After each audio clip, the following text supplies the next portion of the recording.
She stood alone at the edge of the ballroom. Her husband's back turned to her as if she were a ghost. The candlelight caught the gold threading of his coat, traced the powerful line of his shoulders, and still he did not turn, did not glance, did not remember she existed. Elara Vance, now the Duchess of Thornwood, pressed her gloved fingers together until the bones ached. Around her, the swirl of silk and laughter moved like a tide that refused to touch her shore. She had worn the pale blue gown he once mentioned in passing, the shade of a winter sky. She had spent an hour pinning her dark hair into an elegant knot, hopping for a moment of his notice.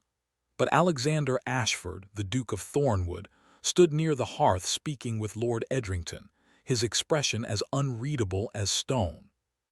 A woman behind her whispered, 2 years married and he still won't dance with his own wife. I hear she trapped him. Some scandal with her father.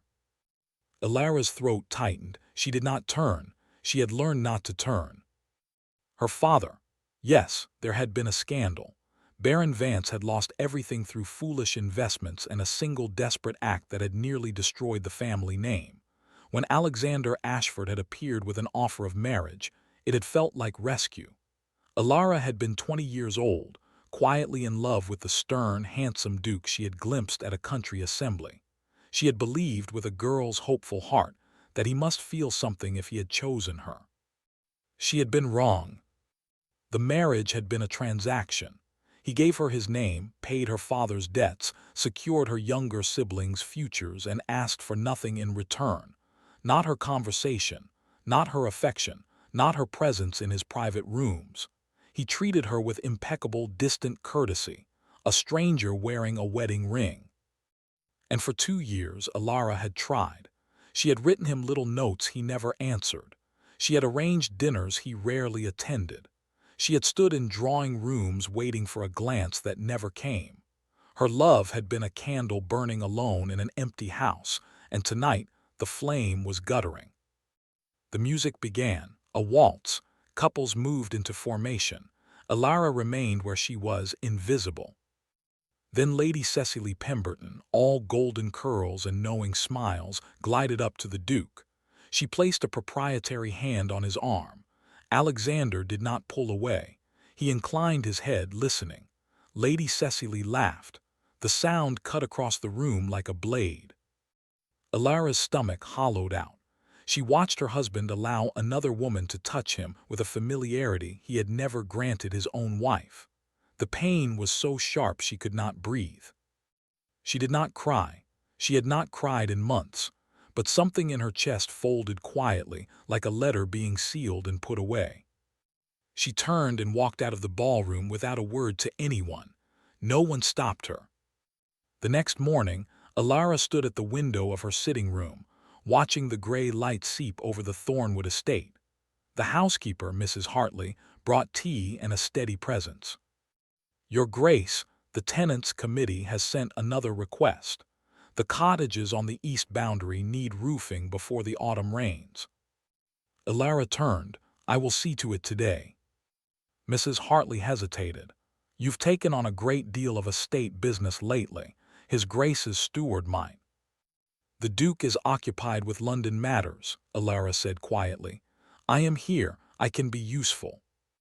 The older woman's eyes held a kindness that almost undid her. As you wish, Your Grace. That morning Elara rode out to the east boundary herself. She spoke with the tenants, a young couple with a new baby, their roof patched with rotting thatch. She made notes, promised immediate repairs, and did not once think of the ballroom. When she returned to the hall, her boots muddy and her hair wind-tousled, she felt something she had not felt in a long time. Purpose. Days passed. She threw herself into estate matters. She reorganized the still room, visited the almshouses, began a small school for the tenants' children in the old dower house. She stopped waiting for her husband's return each evening. She stopped listening for his step in the corridor. She stopped hopping.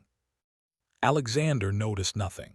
He was away for 3 weeks on parliamentary business. His letters were brief, formal, addressed to the household, not to her. The silence was a familiar ache, but now she filled it with work. When he finally returned, she was in the estate office, reviewing accounts. She heard his voice in the hall before she saw him, deep, measured, instructing a footman.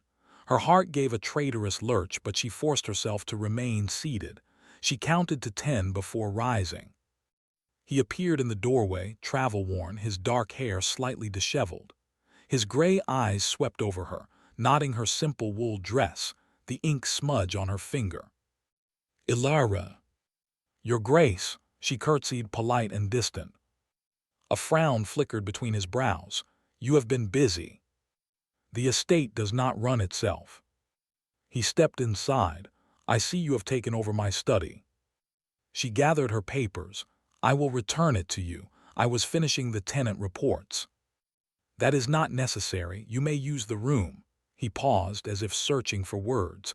"I trust you are well." "Quite well, thank you." Silence stretched. In the past, Ilara would have filled it.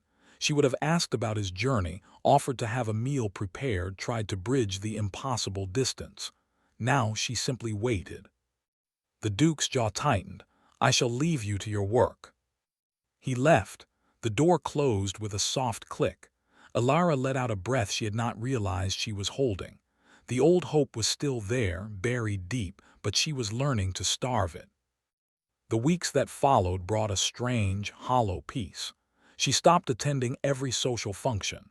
She pleaded fatigue, headaches, obligations to the estate. Lady Cecily Pemberton's name appeared in the society columns, frequently linked with the Duke, and Ilara trained herself not to read them. One afternoon in late September, she was in the village helping the schoolmaster when a man approached her. He was tall, sandy-haired, with a ready smile and kind hazel eyes. Dr. Nathaniel Bryce, the new physician who had taken over the village practice. "Your Grace," he said, bowing, "the children speak of little else but your reading lessons." She smiled, a real smile. "They are easy to teach, hungry for stories." "I wonder if I might impose," he said, walking beside her. "I am organizing a small fund for medical supplies. The parish is too proud to ask the hall directly, but I thought perhaps you might advise me." Ilara glanced at his earnest expression. "I would be happy to help." They fell into an easy conversation. Dr. Bryce was new to the district, without the weight of old scandals and whispered judgments. He treated her not as the neglected duchess, but as an intelligent woman. She found herself laughing, truly laughing, for the first time in longer than she could remember. She did not know that Alexander had ridden into the village that very afternoon. She did not see him halt his horse at the edge of the green, his gaze fixed on her, and the young doctor standing far too close. Alexander watched his wife laugh with another man, and something dark and unfamiliar coiled in his chest. Her face was lit with an openness she had never shown him. The doctor leaned toward her, saying something that made her press a hand to her heart in amusement. The Duke's gloved hands tightened on the reins. He had married Ilara Vance out of duty and secret, knowing guilt. His own late father had been the architect of her family's ruin. The investments that destroyed Baron Vance had been manipulated by the previous Duke in a cruel land grab. Alexander had discovered the truth only after his father's death, buried in private letters. By then, the Vance family was shattered. Ilara, the eldest daughter, was facing a future of genteel poverty and humiliation. Alexander had stepped in not from love but from atonement. He had promised himself he would give her safety, comfort, and freedom from his presence. He believed she would despise him if she learned the truth. He believed he did not deserve her warmth. So he built a wall of ice and told himself it was protection. But watching her now, seeing that warmth directed at another man, he realized his wall had become his cage. He turned his horse and rode back to the hall without announcing himself. For the first time, the cold Duke felt the sharp sting of jealousy. That evening he joined Ilara for dinner. It was a rare occurrence, and the servants exchanged startled glances. Ilara looked up from her soup, startled herself. "Your Grace, I did not expect you." "It is my house," he said, more harshly than intended. She blinked but said nothing. She returned to her soup, her movements calm and unhurried. The silence at the table was deafening. He remembered a time when she would have filled it with gentle chatter, questions about his day, little anecdotes about the garden. Now she offered nothing. He found himself speaking. "I saw you in the village today with Dr. Bryce." Alara's spoon paused. "Yes, he is organizing a medical fund. I offered to assist." "You spend a great deal of time with him." There it was, an edge in his voice he could not mask. She set her spoon down with quiet precision. "I spend time with many people in the village. The tenants, the children, the curate. Dr. Bryce is one of many. He admires you." The words hung in the air. Alara's gaze lifted to his, and for the first time there was no softness in it. "If he does, that is his concern. I am merely doing what I can to be useful, something this estate has long needed." He felt the unspoken accusation. He had neglected the tenants, absorbed in his own brooding. She had quietly stepped into the void. "You are the Duchess of Thornwood," he said, his voice low. "Your reputation must be above reproach." A flush stained her cheeks, but it was not embarrassment. It was anger carefully controlled. "My reputation has survived whispers far crueler than a walk in the village with a physician. I have been invisible in ballrooms, pitied in drawing rooms, and ignored in my own home. I have endured it all with grace. I will not be lectured now." She rose, her napkin falling to the table. "Good night, Your Grace." She walked out, her back straight, and Alexander was left staring at the empty doorway. The silence she left behind was worse than any words. Days turned cold. Autumn stripped the trees. Alara withdrew further, not with bitterness but with a serene detachment that frightened him more than any tears. She managed the household, oversaw the repairs, taught the children, and treated him with the same polite efficiency she might offer a distant cousin. She no longer sought his company. She no longer lingered in doorways hopping for a word. She was there, but she was gone. And Alexander could not stop watching her. He noticed the way she hummed softly when she wrote letters, the way the tenants' children ran to her when she visited the cottages, the way Dr. Bryce looked at her during the parish assembly, a look Alexander recognized because it was the same feeling now eating him alive. Jealousy was a slow poison. It worked its way through his blood until he could think of nothing else. He began to find excuses to be where she was. He walked through the garden when she tended the autumn roses. He lingered in the hall when she returned from the village. He ordered the estate ledgers brought to his study just to see her handwriting in the margins. She did not react. She was polite, distant, untouchable. One evening, a letter arrived addressed to her in a masculine hand. Alexander saw it on the silver tray before the butler could deliver it. He recognized Dr. Bryce's seal. The urge to open it was so strong his fingers trembled. He mastered himself and delivered it to her personally. She was in the library, a book open on her lap. She looked up, surprised to see him. "A letter for you," he said, holding it out. She took it, glanced at the seal, and a small, private smile touched her lips. That smile was a dagger in his chest.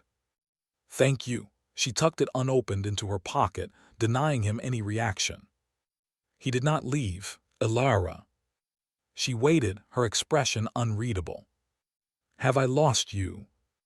The question escaped before he could stop it, raw, unguarded. She studied him for a long moment. "I was never yours to lose, Alexander. You made that clear from the beginning." The use of his name, so rare now, was a blow. "That was not my intention." "Then what was your intention?" Her voice remained calm, but he heard the tremor beneath it. "You married me and then treated me like a piece of furniture. I spent 2 years trying to reach you, 2 years of humiliation and loneliness. I cannot do it any longer." He stepped closer. "I was trying to protect you." "Protect me from what?" He could not speak the truth. The guilt was a stone lodged in his throat. "From a marriage you did not choose, from a husband you could not want." She let out a breath that was almost a laugh, but there was no humor in it. "You arrogant man, I did choose. I loved you. From the moment you first spoke to me at my father's house, I loved you. And you gave me nothing but silence." The words shattered something inside him. Loved, past tense. "Ilara." "I have stopped waiting," she said, softer now. "I have built a life here that does not require your affection. I am content. Please let me be." She walked past him, and he let her go because he had no right to stop her. But that night, alone in his study, Alexander Ashford faced the ruin of his own making. He had wanted to atone for his father's sins, and instead he had committed a greater one. He had broken the heart of the only woman he had ever truly wanted.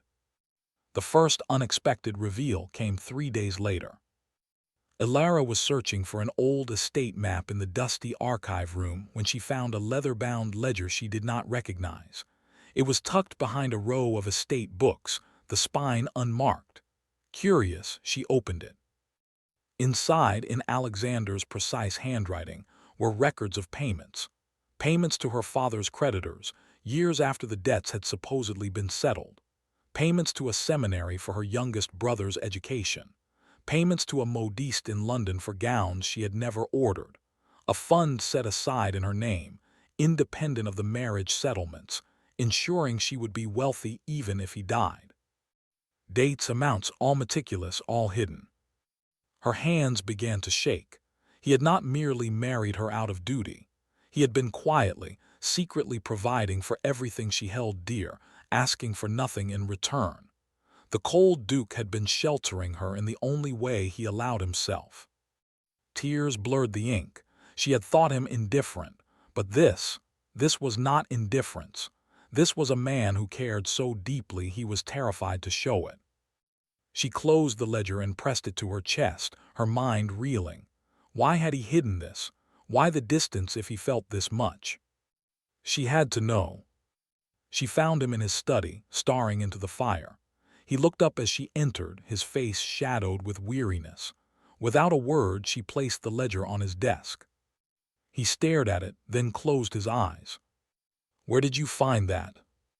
"In the archive room. Alexander, what is this? Why did you never tell me?" His jaw worked. "Because I did not do it for gratitude."